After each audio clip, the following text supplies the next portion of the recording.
Hi hello ನಮಸ್ಕಾರ ಸ್ನೇಹಿತರೆ, ಇವತ್ತಿನ ಈ ಒಂದು ವಿಡಿಯೋದಲ್ಲಿ ಇಂದಿನ ಅನೇಕ ಮಾರುಕಟ್ಟೆಗಳಲ್ಲಿ ಈರುಳ್ಳಿಯ ಮಾರುಕಟ್ಟೆ ಬೆಲೆ ಯಾವ ರೀತಿಯಾಗಿದೆ ಅಂತಕ್ಕಂಥದ್ದನ್ನು ಈ ಒಂದು ವಿಡಿಯೋದಲ್ಲಿ ಸಂಪೂರ್ಣವಾಗಿ ನೋಡ್ತಾ ಹೋಗೋಣ ಸ್ನೇಹಿತರೆ.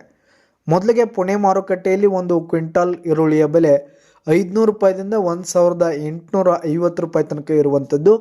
ಹಾಗೆ ಬಿಜಾಪುರ ಮಾರುಕಟ್ಟೆಯಲ್ಲಿ 1000 ರೂಪಾಯಿದಿಂದ 2200 ರೂಪಾಯಿ ತನಕ ಇರುವಂಥದ್ದು. ಹಾಗೆ ಗುಲ್ಬರ್ಗ ಮಾರುಕಟ್ಟೆಯಲ್ಲಿ 1000 ರೂಪಾಯಿದಿಂದ 2100 ರೂಪಾಯಿ ತನಕ ಇರುವಂಥದ್ದು. ಹಾಗೆ ಬಾದಾಮಿ ಮಾರುಕಟ್ಟೆಯಲ್ಲಿ 1000 ರೂಪಾಯಿದಿಂದ 2350 ರೂಪಾಯಿ ತನಕ ಇರುವಂಥದ್ದು. ಹಾಗೆ ಚಿತ್ರದುರ್ಗ ಮಾರುಕಟ್ಟೆಯಲ್ಲಿ 1300 ರೂಪಾಯಿದಿಂದ 2400 ರೂಪಾಯಿ ತನಕ ಇರುವಂಥದ್ದು. ಹಾಗೆ ಗಂಗಾವತಿ ಮಾರುಕಟ್ಟೆಯಲ್ಲಿ 1500 ರೂಪಾಯಿದಿಂದ 2500 ರೂಪಾಯಿ ತನಕ ಇರುವಂಥದ್ದು. ಹಾಗೆ ಸೊಲ್ಲಾಪುರ ಮಾರುಕಟ್ಟೆಯಲ್ಲಿ 1000 ರೂಪಾಯಿದಿಂದ 2000 ರೂಪಾಯಿ ತನಕ ಇರುವಂಥದ್ದು.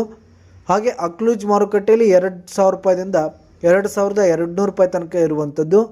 ಹಾಗೆ ಕರಾಡ್ ಮಾರುಕಟ್ಟೆಯಲ್ಲಿ 500 ರೂಪಾಯಿದಿಂದ 1800 ರೂಪಾಯಿ ತನಕ ಇರುವಂಥದ್ದು. ಹಾಗೆ ಸಾಂಗ್ಲಿ ಮಾರುಕಟ್ಟೆಯಲ್ಲಿ ಒಂದು ಕ್ವಿಂಟಾಲ್ ಈರುಳ್ಳಿಯ ಬೆಲೆ 500 ರೂಪಾಯಿದಿಂದ 2000 ರೂಪಾಯಿ ತನಕ ಇರುವಂಥದ್ದು. ಹಾಗೆ ಬೆಂಗಳೂರಿನ ಅನೇಕ ಮಾರುಕಟ್ಟೆಗಳಲ್ಲಿ 500 ರೂಪಾಯಿದಿಂದ 2500 ರೂಪಾಯಿ ತನಕ ಇರುವಂಥದ್ದು.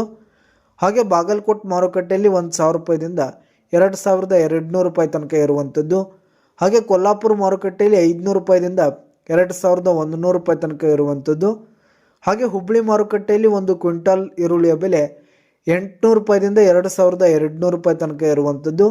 ಹಾಗೆ ಬಾರಾಮತಿ ಮಾರುಕಟ್ಟೆಯಲ್ಲಿ 500 ರೂಪಾಯಿದಿಂದ 1700 ರೂಪಾಯಿ ತನಕ ಇರುವಂಥದ್ದು. ಹಾಗೆ ದಾವಣಗೆರೆ ಮಾರುಕಟ್ಟೆಯಲ್ಲಿ 1200 ರೂಪಾಯಿದಿಂದ 2200 ರೂಪಾಯಿ ತನಕ ಇರುವಂಥದ್ದು ಸ್ನೇಹಿತರೆ. ಹಾಗೆ ನಿಮ್ಮ ಹತ್ತಿರದ ಅನೇಕ ಮಾರುಕಟ್ಟೆಗಳಲ್ಲಿ ಈರುಳ್ಳಿಯ ಮಾರುಕಟ್ಟೆ ಬೆಲೆ ಯಾವ ರೀತಿಯಾಗಿದೆ ಅಂತಕ್ಕಂಥದ್ದನ್ನು ವಿಡಿಯೋ ಕೆಳಗಡೆ ಕಮೆಂಟ್ ಬಾಕ್ಸ್ನಲ್ಲಿ ಕಮೆಂಟ್ ಮಾಡಿ.